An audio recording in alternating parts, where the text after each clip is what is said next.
ನಿಮ್ಮ ಹೊಲದಲ್ಲಿರುವ ಮೋಟರು ಸುಟ್ಟರೆ ನೀವು ಯಾವುದು ಮೇಸ್ತ್ರಿ ಹತ್ರ ತಗೊಂಡು ಹೋಗುತ್ತೀರ?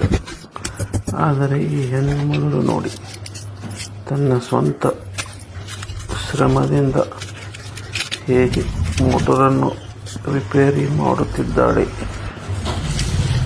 ನೋಡಿ. ಆಕೆಯ ಕೆಲಸಕ್ಕೆ ಒಂದು ಸಲಾಂ. ನಾವು ಹೆಣ್ಣು ಮಕ್ಕಳು ಯಾವುದರಲ್ಲಿ ಕಡಿಮೆ ಇಲ್ಲ ಅಂತ ಜಗತ್ತಿಗೆ ತೋರಿಸಿಕೊಟ್ಟಿದ್ದಾಳೆ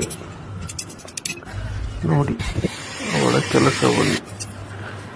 ಯಾವ ಗಂಡ ಮಕ್ಕಳಿಗೂ ಕಡಿಮೆ ಇಲ್ಲ ಅಂತ ತೋರಿಸಿಕೊಟ್ಟಿದ್ದಾಳೆ ಇವಳ ಕೆಲಸಕ್ಕೆ. ನಿಮ್ಮದೊಂದು ಲೈಕ್ ಆ್ಯಂಡ್ ಶೇರ್ ಇರಲಿ.